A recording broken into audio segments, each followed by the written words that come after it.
Yun, shoutout sa kay Kuya Barbero TV. Please support po. And also kay JC the Barber.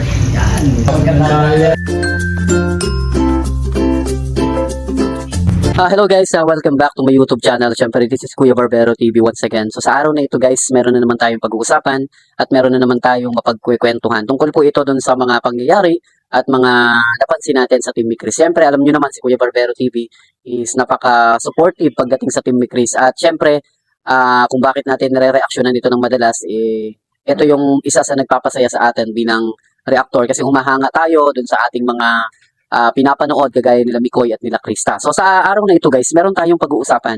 Actually, ang pag-uusapan natin ngayon ay patungkol dun sa mga fans na naka-witness sa attitude ng dalawang ito. Kasi nakakatuwa guys, kagaya ng mga comment dun sa ating live kahapon, merong mga nag-comment na naka-witness daw talaga ng attitude, totoong ugali ng dalawang ito. So napansin nila doon na talagang ang Team Mikris ay napaka-bait at napaka-humble, ika nga. Sabi ng mga nag-comment dun sa ating live. At syempre, meron din ditong nag-comment sa atin. Pag-uusapan natin to. Kasi kanina is nakapag-upload tayo patungkol naman dun sa mga talento na ipinapakita ng Team Mikris ngayon, lalong-lalo na si Krista. So, napansin nga natin yung pag-improve ng kanyang husay sa pag-awit, husay sa arte, at ngayon naman yung husay sa pagkanta. So, malamang sa alamang is alam na natin, baka tinuturuan ito ni Kalingap Mikoy. Siyempre, dancer naman si Kalingap Mikoy, di ba? So ito na nga guys, bago natin simulan at basahin yung komento ng ating viewers, gusto ko muna na pasalamatan lahat ng nasa likod ng Team Kalingap. Kalingap Rob, Kuya Bal Santos Matubang, at lahat po ng sumusuporta sa charity works. So ito na nga guys, babasahin ko yung isang komento ng ating viewers. At syempre, pag-usapan natin itong komento niya. So galing ito kay Ma'am Flor de Lisa Bagsik 14. So hindi natin alam kung na-meet niya doon sa Hong Kong ang Team Mikris. Pero isa doon sa comment niya, kasi hindi naman pwede niyang i-comment yung ganitong klase ng comment kung hindi niya nakasama o na-witness ang totoong ugali ng Team Mikris. So ito na nga, sabi nga ni Ma'am, totoo Kuya Barbero TV, talented talaga sila. So sabi ni Ma'am, talented talaga. So nakita naman talaga natin, kahit tayo na nanonood lang sa YouTube at nagre-reaction, masasabi naman talaga natin na multi-talented ang ating nire-reactionan, ang ating sinusuportahan, ang Team Mikris. So, multi-talented daw sila. At sabi nga niya, saka ang maganda, cooperative sila. Hindi sila nag-iinarte. So, napansin nyo guys yung comment ni Ma'am Flor de Lisa Bagsik. Nakikipag-cooperate daw ang bawat isa, ang Team Mikris, sa isa't isa at hindi sila nag-iinarte. Sa bagay, totoo naman ito kasi mula naman nung makilala ni Kalingap Rob si Krista, which is wala naman tayong napansin sa kanya na nag-inarte siya kahit na anong ipagawa sa kanya.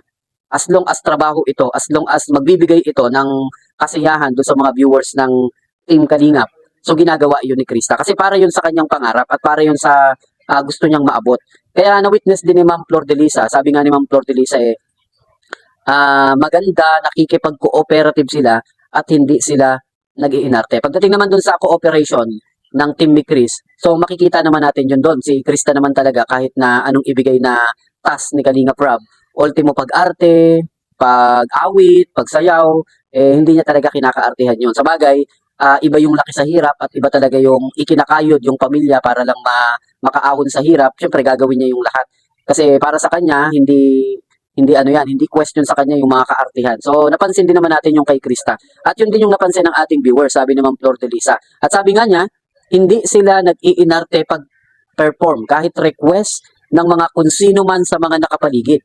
So ito rin, napansin din natin kahit nung pagdating pa lang nila sa Hong Kong, doon pa lang sa airport, napansin na natin kaagad doon na si Krista at si Mikoy ay bumabati na kaagad doon sa mga viewers na nag-aabang sa kanila sa airport. At syempre, napansin nga natin doon yung ilan sa mga nagbablog kagaya nila Kapidongski TV. Kahit si Kapidongski TV, na-witness niya yung kabutihan at kabaitan ng dalawang love team na ito, ang Team Mikris. So, worth it talaga guys yung pinapanood natin kasi kahit nasa Hong Kong sila, naipapakita pa nila yung kanilang magandang pag-uugali. At hindi lang yon, yung mga tao yung nakakapansin. So, minsan, hindi mo kailangan ipagmagaling yung sarili mo, hindi mo kailangan na sabihin sa iba yung nararating mo, sapat na yung iba yung makapagsabi kung ano yung nakikita nila sa'yo. At yung nakita ng viewers natin. Kaya pasasalamatan natin si Ma'am kasi na-witness niya yung talagang ugali ng Team Mikris. So, yun guys, napansin nyo rin yun, So, sabi nga ni Ma'am, ni Ma'am Flor de Lisa, hindi sila nag-iinarte pag nagpe-perform sila kahit request ito ng kung sino-sino sa nakapaligid sa kanila. So makikita rin naman natin doon sa video ng meet and greet, hindi lang yon sa ilang mga video ng Team Kalingap. Makikita natin doon si Mikoy at si Krista na talagang busy kahit na merong ilang mga nagpapapicture, merong ilang mga, alam naman natin, syempre yan ay artista ng Kalingap, hindi mawawala dyan yung magpapicture at kumbaga ika nga is mangulit sa kanila. Pero sabi nga ni Ma'am Flor de Lisa, na witness niya ito, na kahit na may nakapaligid daw, na kahit request ng mga nakapaligid, na gusto silang makita, o yun, sabi pala, no, gusto silang makita, is hindi nag-iinarte ang mga taong ito. Sa ganito kasing sitwasyon, sa totoo lang, napakahirap na tanggihan yung mga viewers. May pagkakataon na ilalabas mo talaga dyan yung inis mo minsan, pero sabi nga ni Ma'am Flor de Lisa, dahil sa cooperative, yung dalawa, ni Mikoy at ni Krista, hindi sila nag-iinarte. So, naipakita nila kung ano yung totoong ugali nila. So, napaka-humble at napakabait. Ano? Kaya sabi nga ni Ma'am Flor de Lisa, kaya no comment ako sa dalawa, dahil buhay ang energy ng Mikris. Love Mikris talaga. So, nag-base lang po tayo dun sa comment. At yun din po yung nare-reaction na natin. At sabi nga nung isang nag-comment, nung Missy9Y, sabi niya, yes, true, totoo. So, ang tinutukoy niya dito ay yung nag-comment na si Ma'am Flor de Lisa. Celebrity talaga ang datingan kasi hindi sila mahiyain. Alam nila na i-approach ang mga supporters. Hindi pakeme. So, si Ma'am Missy19 ang nagsabi nun. Sabi ni Ma'am Missy, hindi daw pakeme. At totoo daw na humble ang dalawang ito at mabilis nilang na-approach yung mga kliyente. Kaya sabi niya, celebrity ang datingan, pero hindi mahiyain.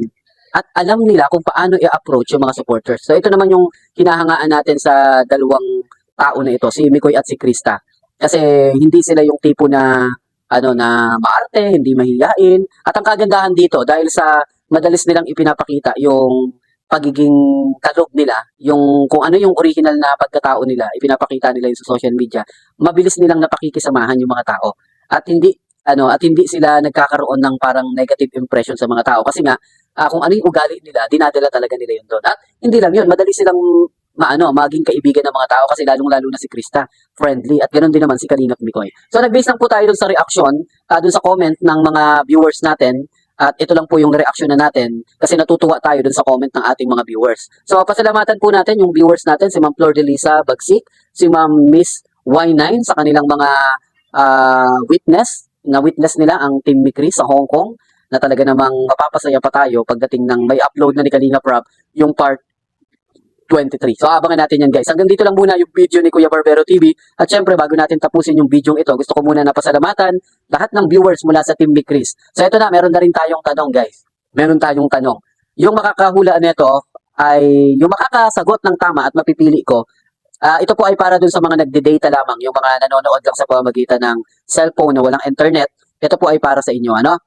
Kailan at unang nagsabi si Mikoy na gusto kita? Anong part yung nadulas si Mikoy na gusto kita? Yung pinakauna na nasabi ni Kalingap Mikoy yon. So, hulaan nyo kung saang part yon, kung part 1, part 22. Basta i-comment nyo dito at pag napili natin yon, magkakaroon ka ng pang-load para pang marathon ng Team Mikris. So, sabay-sabay natin na suportahan at panoorin palagi ang mga video ni Kalingap Rob, ganun din po ng Team Mikris, ng lahat ng nasa Team Kalingap. This is Kuya Barbero TV. Palagi sinasabi, paki-like and share po ng ating video at huwag kalimutan na i-subscribe.